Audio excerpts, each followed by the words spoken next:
A través de los años, muchas leyendas urbanas, históricas y de terror le han dado parte de su identidad cultural a México. Semana a semana, vamos a hacer un recorrido por todas ellas. Esto es Leyenda Urbana MX, con Ismael Méndez.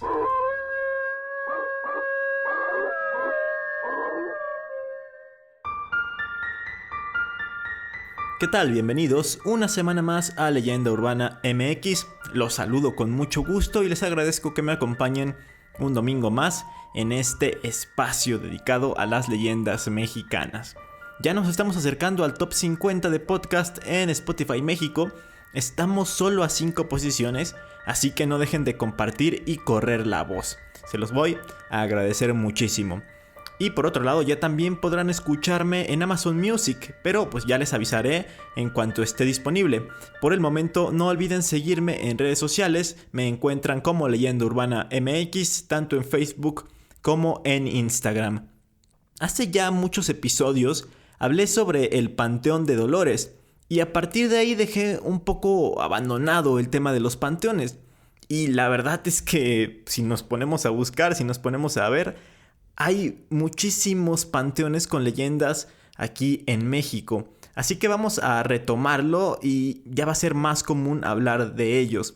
Digamos que va a ser como prácticamente una serie dedicada a ciertos panteones en específico. Tengo pensado hablar del Panteón de Belén, el Panteón Inglés de Real del Monte, en fin, de varios que vaya encontrando con leyendas, y pues obviamente ustedes también me pueden recomendar algunos de estos campos santos de los cuales debería hablar. Pero hoy le toca el turno a uno que está ubicado en la capital del Estado de México, y me refiero al Panteón General de Toluca, o mejor conocido como el Panteón de la Soledad. El año pasado justamente me invitaron a conocer este panteón con motivo de los recorridos nocturnos que hacen en fechas cercanas al Día de Muertos, y pues tuve la fortuna de recorrerlo por la noche estando completamente vacío, y también pues tuve la oportunidad de conocer su historia gracias a Raúl Villagrana, que fue quien me invitó y quien se encarga de organizar el evento. Si me está escuchando, pues le mando un gran saludo hasta allá, hasta Toluca. Hice un video para mi canal de YouTube y lo entrevisté. Pero, ¿qué les parece si retomamos un poco sus palabras y escuchamos lo que él, quien es un experto, nos cuente acerca del panteón y de su historia? Este panteón empezó a funcionar en 1892 bajo la administración de un señor que se llamaba Jesús Montalvo, pero como un favor especial se hizo el primer entierro 9 años antes, que fue un señor que se llamaba Quirino Salazar, que se encuentra en la parte izquierda del cementerio. Pero hasta 1892 fue que abrió sus puertas al público en general y que se construye la fachada principal de este cementerio. La arquitectura europea tuvo una gran influencia en Toluca durante el Porfiriato, y en el Panteón General se aprecia de manera clara en el diseño y sobre todo en la construcción de su fachada principal, que tiene un estilo neoclásico. Actualmente se calcula que existen alrededor de 28,000 fosas y los restos de 118,000 personas. Ya no existe espacio para más gente, y solo pueden descansar ahí aquellos que tienen título de propiedad y que hayan pues pasado alrededor de 7 años para que se pueda exhumar una tumba. Dentro de sus instalaciones, ustedes entran y hay un pasillo largo que te lleva desde la entrada hasta una capilla, que es la Capilla de la Soledad, donde hay una virgen, y pues es la capilla que le da el nombre al panteón. Ahí se hacen misas de cuerpo presente, y debajo de esa capilla pues se encuentran enterrados los sacerdotes y párrocos de la entidad. Pues recordemos que anteriormente en las iglesias se enterraba a estas personas. En el panteón se observan los monumentos que recuerdan pues algunos personajes representativos tanto de Toluca como del Estado de México en general, como José Vicente Villada, Alfredo Zárate Albarrán, Agustín Millán y Plutarco González, entre muchos otros. Y bueno, estos monumentos están como en forma de obeliscos que están en el pasillo principal. Pero sin duda alguna, a raíz de los recorridos nocturnos de los que les comentaba, uno de los atractivos más grandes de este increíble panteón hoy en día son las historias y leyendas que guarda adentro. Voy a empezar por contarles la que a mí más me impactó cuando la escuché, y que curiosamente no tiene nada que ver con lo paranormal o con lo sobrenatural. Pues bien, allí en el panteón podemos encontrar un mausoleo que pertenece a la familia Graf.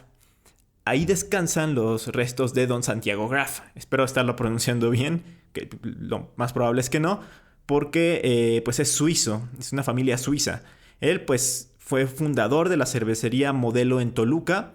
Él vivió alrededor de 30 años en esa ciudad. De hecho, también por casi 20 años fue funcionario del Cabildo toluqueño. Pues en realidad era un tipo influyente y poderoso en la ciudad. De hecho, esa cervecería aún existe, aunque ahora funciona como un centro cultural. El edificio está muy cerca de los famosísimos portales, está frente al Jardín Zaragoza y pues obviamente al ser un centro cultural se puede visitar sin ningún problema. Bueno, no sé actualmente con las medidas sanitarias si se pueda, pero en temporadas normales se puede visitar. Y bueno, pues resulta que este cervecero y su familia organizaron una comida en el año 1910, esto para conmemorar el centenario de la independencia de México. Se llevó a cabo en el rancho de la familia, que era conocido como La Providencia, y que estaba ubicado en Metepec, un pueblo mágico que está pues muy cerca de ahí de la capital. Y ahí fueron invitados muchos extranjeros. Todo iba de maravilla, había cerveza, los festejos a más no poder, porque además de esta celebración mexicana se acercaba su tradicional Oktoberfest, que bueno, pues es un festival alemán. El problema de todo esto llegó a la hora de la comida.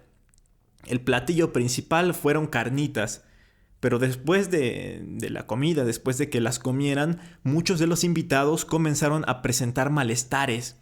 Esto debido a que fueron preparadas en un caso de cobre, por lo que la carne de cerdo se contaminó con el óxido de dicho material, que esto pues es bastante tóxico. A pesar de que contaban con recursos económicos y muchos pudieron atenderse en la Ciudad de México, pues muchos otros de estos alemanes que se envenenaron no lograron salvar su vida. Debido a la intoxicación, murieron 34 alemanes, de los cuales 14 descansan también ahí en el Panteón General. De hecho, se alzó un monumento con los 14 nombres y edades grabados de estas personas que fallecieron. Y bueno, este monumento divide simétricamente una tumba colectiva en donde están los restos de estas personas. Está hecho con piedra gris y tiene forma de un rectángulo de aproximadamente 40 metros de largo. Y pues desde 1910 ahí resguarda los restos de 7 hombres y 7 mujeres alemanes que tenían entre 2 y 50 años de edad. Porque sí, bueno, también tuvo mucha repercusión este suceso, ya que pues había niños entre las personas intoxicadas y que murieron por esta comida. El resto de los alemanes se dice que están sepultados en la Ciudad de México, pues lograron llegar con vida a los sanatorios, pero de igual forma pues no sobrevivieron. Y la verdad no encontré muy bien el dato desde la vez que fui, estuve buscando en dónde podrían estar. Se ha llegado a decir que están en el Panteón de Dolores, pero no sé a ciencia cierta dónde quedaron sepultados los otros 20 alemanes. Hubo un cronista toluqueño llamado Ramón Pérez y él se refiere a este hecho como el picnic macabro de 1910. Incluso se dice que tuvo grandes repercusiones más allá de la muerte de los alemanes. Pues después del accidente vino un declive económico en las empresas alemanas de la capital del Estado de México, principalmente, pues obvio, en la cervecería, que ocasionó el cierre de sus operaciones. Aunque sin lugar a dudas, la leyenda más conocida del lugar es la de el general Mirafuentes. Juan Nepomuceno Mirafuentes fue médico, periodista, político y llegó a ser también gobernador del Estado de México.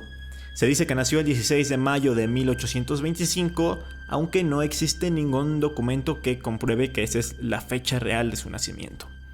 Mirafuentes fue diputado al Congreso de la Unión en Jilotepec. Luego, tras la intervención francesa, fue nombrado comandante militar del distrito de Texcoco y ahí organizó pues una pequeña fuerza con la que llegó a ser nombrado general.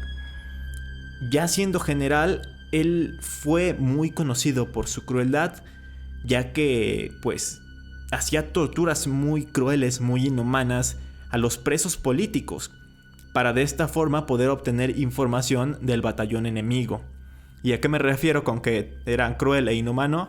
Pues básicamente desollaba vivos a estos prisioneros.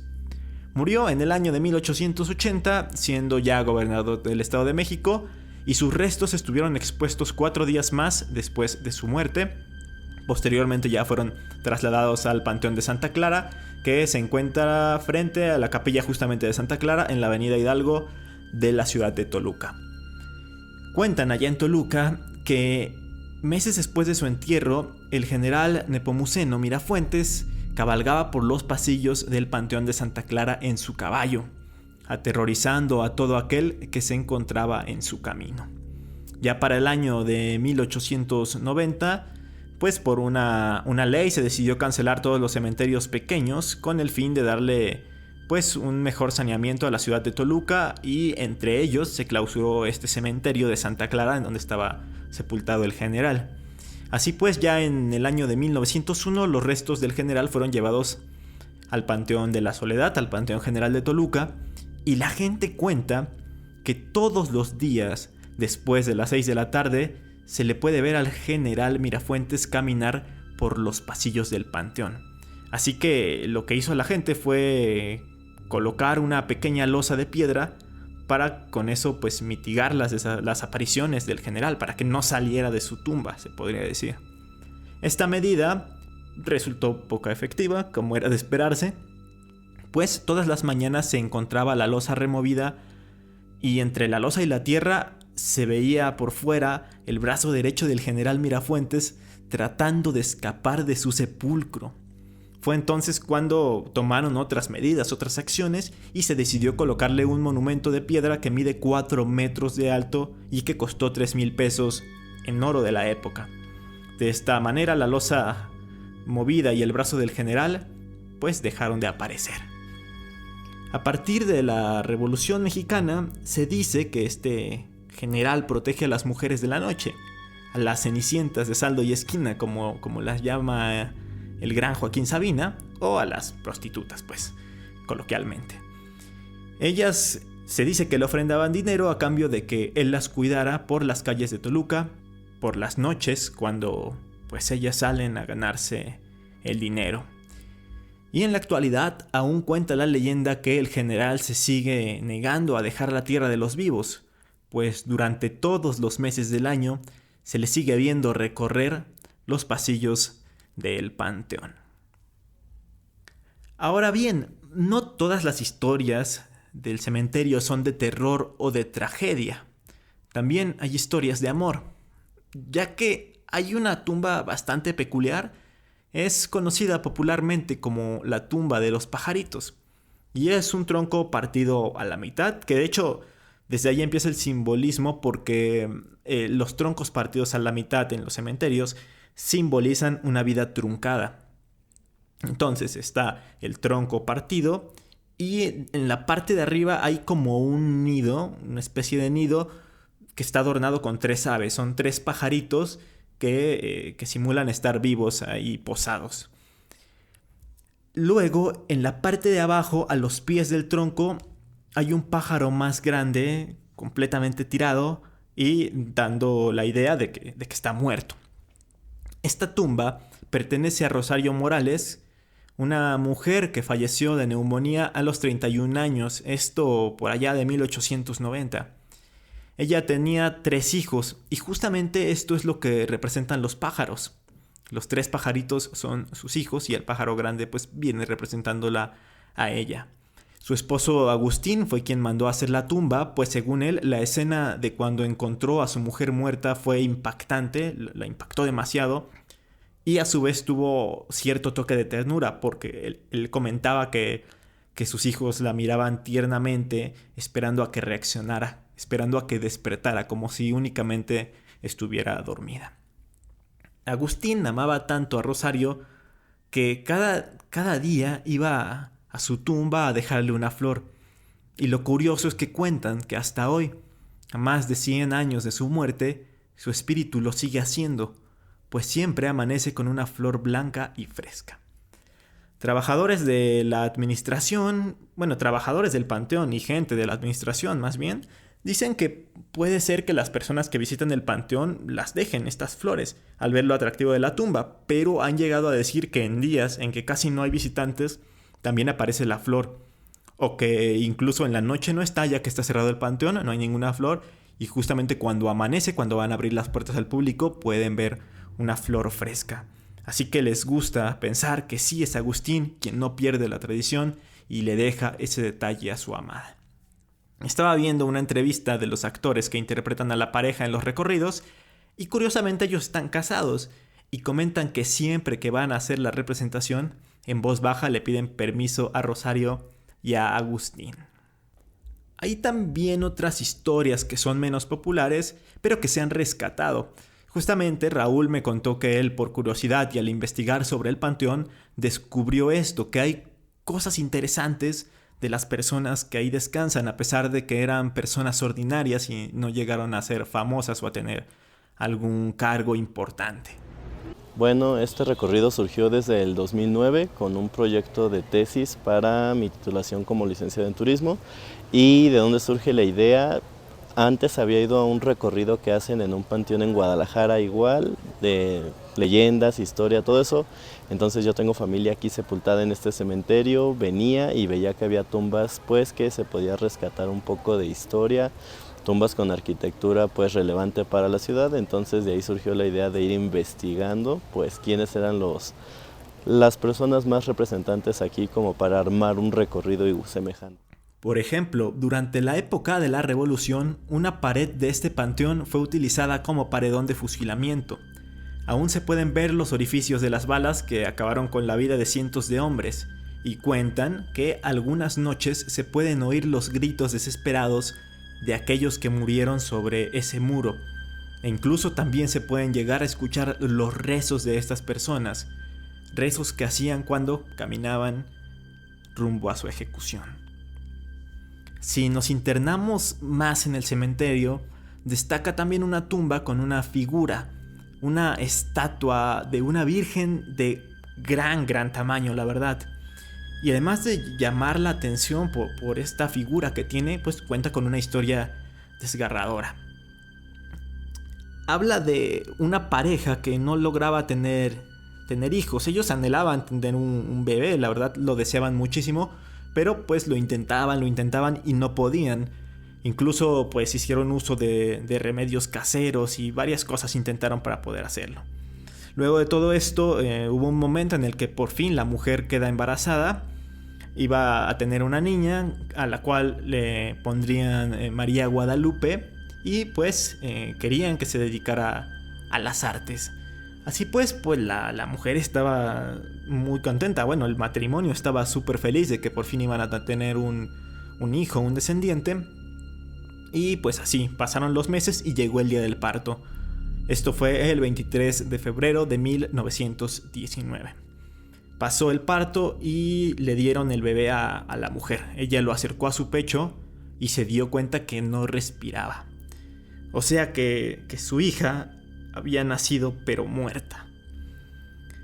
Pues obviamente se pusieron muy tristes, cayeron en depresión, fue terrible el asunto y después del sepelio de María Guadalupe, de la pequeña María Guadalupe, se mandó a construir el monumento en mármol con figuras de pétalos de rosas. Esto que era pues un simbolismo para representar el dolor de su madre. Personalmente no puedo contarles nada que me haya sucedido ahí. Como les comentaba, cuando fui, al inicio tuve la oportunidad de recorrer el lugar por la noche antes de que entrara todo el público, y a pesar de que hay zonas a las que les da muy poca luz, no vi nada fuera de lo común. Pero Raúl me contó que días antes de mi visita pasó algo muy raro en uno de los ensayos. Sí, en un recorrido que tuvimos para representar al general Juan Mirafuentes, trajeron un caballo porque es un general que se supone que se aparece en su caballo. Entonces, para representarlo, lo trajeron al caballo, pero el caballo no aguantó ni 15 minutos aquí dentro del panteón. Y aunque estuviera solo alrededor, pues sentía, no sé si muchas vibras o veía personas o algo, pero sí lo tuvieron que sacar rápido porque estaba muy alterado. ¿Qué les parece? Y así hay tumbas y tumbas con relatos detrás de ellas. Imagínense cuántas más historias extraordinarias habrá que no se conocen, y sobre todo en todos los panteones y cementerios del país, que hay muchísimos. Por eso creo que es importante rescatar la cultura, la historia e incluso el tema de la arquitectura que hay en estos sitios, porque el simbolismo es importante y como se habrán podido dar cuenta, como por ejemplo en la tumba de los pajaritos, es impresionante. Y pues bueno, en esta ocasión no hay sección de recomendaciones, salvo por el video que hice. Lo encuentran en YouTube como Recorrido Nocturno en el Panteón General de Toluca. Y ya de paso pueden irse después a ver el video que hice de leyendas, pero ya de la ciudad en general, que se llama El Callejón del Muerto y otras leyendas de Toluca. Eso fue todo por hoy, me despido no sin antes recordarles que me pueden escuchar los viernes entre las 9 y 10 de la noche en una pequeña sección dentro del programa de Radio Magazine 99 que se transmite a través de Ori Estéreo 99.3 y como siempre los domingos los espero aquí en Leyenda Urbana MX. Hasta la próxima.